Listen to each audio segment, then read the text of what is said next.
As part of his ongoing industrial tour across the country, President Barrow, led by a high-powered delegates, visited Agro foods and farms industry in Bayaba, Sierra North, which is owned by one of the country's heavyweight businessmen, Hamidou Jah.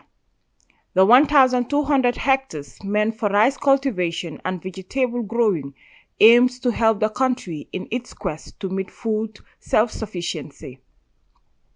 Receiving the president and his delegates, MS Carr thanked the president for visiting the farm, giving brief summary of the farm's progress and their intention to expand to other regions.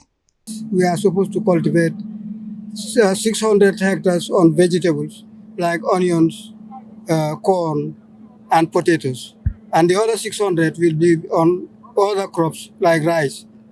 We hope before the end of this year, with all facilities available, despite all the bureaucracies, we will be able to stand on something, and something worthwhile. We welcome the President, His Excellency, for coming to this, our area. It's an added blessing. We have three blessings put together here, and one of them is His Excellency's blessings, put on top of the farmers' blessings, that is the local people around, and of course, his own blessing. Three blessings put together will be able to uplift what we have here. And we are determined to continue, not only in this region, but other regions too. We hope that by the time you come back here for the next leg, for your next leg, you will have something not only to see, but to taste and take away. Momodu Hydra, a senior official of Jah Oil Company, said their targeted plan is 15,000 hectares of cultivated land and are serious with rice cultivation as they have high experts from Turkey and Pakistan. So all these things are investment geared towards, because we are really serious about this rice production, because all we've realized is other countries that are producing rice, it is not just getting expensive, but the availability is getting limited. So that is what motivated him. When he went around the world looking for the products, he called me and said, I think we are wasting our time. We have everything it takes to produce rice. The support, and also we have hired experts from Turkey to do the studies.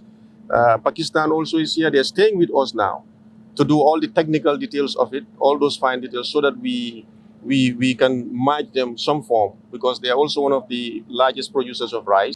President Barrow expressed delight and congratulated Hamidou Jah for the initiative, while extending his government support, adding that agriculture is the way forward for the development of the country. I will seize this opportunity immediately to thank Hamidou and his team, and also congratulate them for the initiative in the first place. Since I came to power in 2017, I have always been advocating for agriculture. I've always been telling my people, if we are serious about our development, the way forward is agriculture.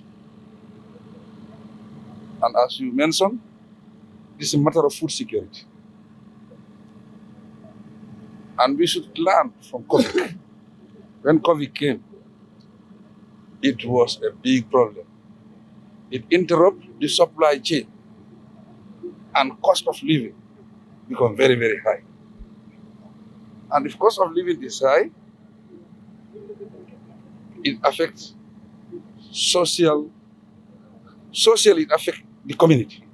And if the community is affected, it is the government that they think of. It is government that should rescue them. Next place to be visited by the president was the Swami Limited Banana Farm in Sierra South, owned by a non-Gambian, in which the president was taking on a tour of what they believe is the biggest banana farm in the country and currently supplying the local market. Engaging the owners, President Barrow seized the opportunity to encourage Gambians to venture into agricultural farming, especially commercial farming, and thanked them for creating job opportunities for young people. I'm really very impressed with what we have seen, and we will encourage Gambian. This is commercial farming. This is business, real business. You know, as I interviewed him, he said their pipes, they use it for 15 years. When you lay your pipes for 15 years, now you are just pumping. That means you'll be making now profits. You know, forced investment is where it is difficult. But when you invest for the first time, you continue to make money. So we are very happy that industrialization is now happening in the Gambia. You see on his side, it says smart farming. Mr. Kinji, we thank his team for creating jobs in this country. The Gambia's economy strives on agriculture, which has key implications for poverty reduction and food security. There is a rising need to intensify production to meet the food demands of growing population. However, this growth in food reduction and productivity needs to be undertaken within the framework of the need to also reduce greenhouse gas emission from the agriculture sector. Agriculture is the main source of income for about 72% of the extremely poor rural households and contributing 25% of the gross domestic product (GDP). Reporting for GTTV News from the Upper River region, I am Aissatou Koli.